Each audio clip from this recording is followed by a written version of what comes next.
So we're here at CPAC with Donald Trump Jr., Kimberly Guilfoyle. Guys, want to really thank you for joining us here for Breitbart News. CPAC Sunshine Edition. We're here in Florida, the great state of Florida. It's free. It's open. I think Governor DeSantis this morning was talking about how this is an oasis of freedom. Your guys' thoughts on CPAC 2021? It really is. I mean, there's not anywhere else probably in the country that's led by example the way that you can. I mean, this is Florida represents the Republican Party. It's about open schools, open businesses, and freedom. You know, California's about open borders, closed schools, closed businesses, and just sending people into utter dismay. It's really a great example, and that's why it's great to be able to have an event like this right now, especially after a year where we all sort of felt like perhaps we were hermits, hiding out at home. Especially living in the People's Republic of New York. Yes, exactly. Kimberly? A close cousin to the People's Republic of California. And so that's why we love Florida. I think it was a great decision to have CPAC here. I'm really proud of Mercedes and Match Lab to put this together. And as you see by the number of people here, the enthusiasm, the conservative movement is alive and well. And Florida is a shining example of that here at, TPAC. So Don, we're going to hear from your dad on Sunday. Yes. It's the first time we've heard from him since he left the White House. What are some of the things we should expect to hear from him? Listen, I think he's going to talk about strength within Republican leadership. I mean, that's what we really need. You've seen it's been 33 days. We're already back at war. We've destroyed American jobs. China is anally swabbing our diplomats.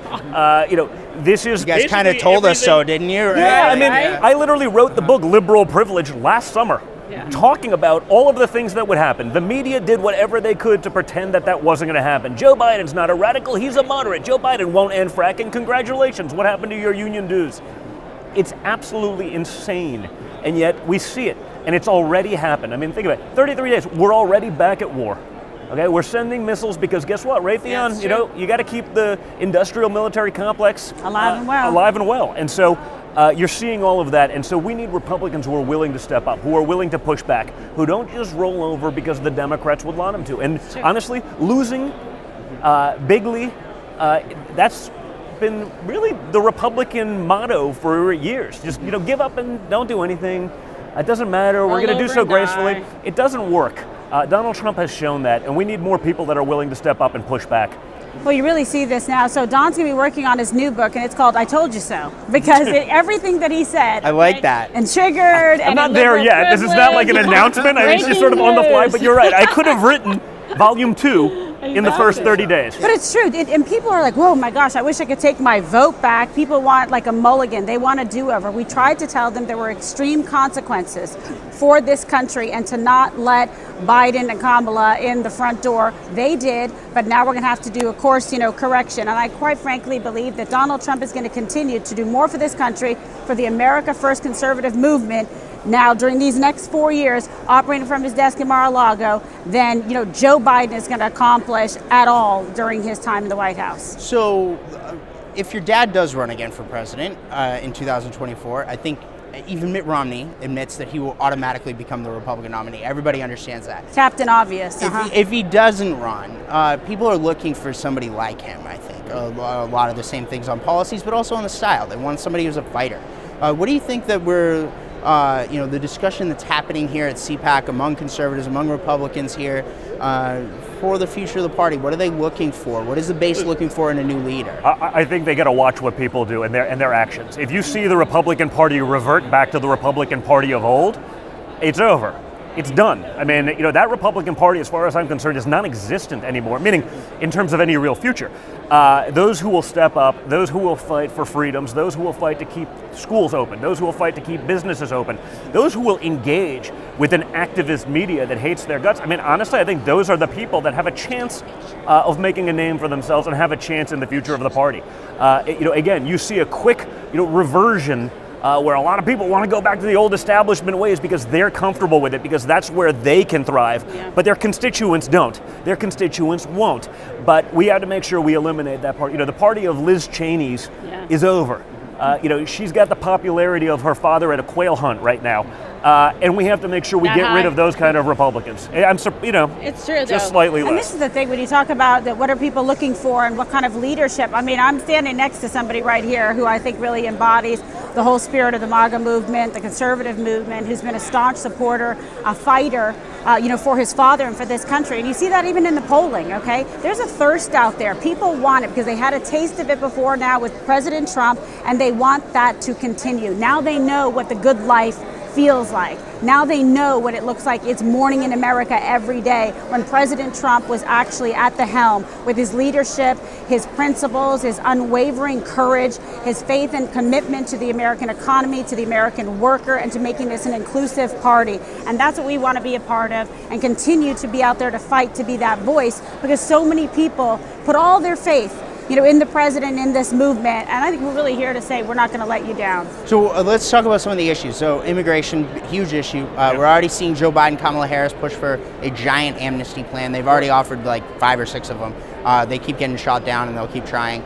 They're doing stuff through executive actions as well. What do we have to do to stop the Biden amnesty plan, and then what is the right immigration? Well, we have to unite, and honestly, Donald Trump had it right. The plans that Joe Biden's putting forth, it's creating a flood into this country. What is that going to do to the lowest income earners? When you have a flood of illegals coming in here, who's going to pay for all of their free health insurance and all the other freebies that the Biden administration wants to give them? Who's that going to impact the most? It's probably not guys like me. It's the lowest income earners who, for the first time in modern history under Donald Trump, actually saw real wage gains.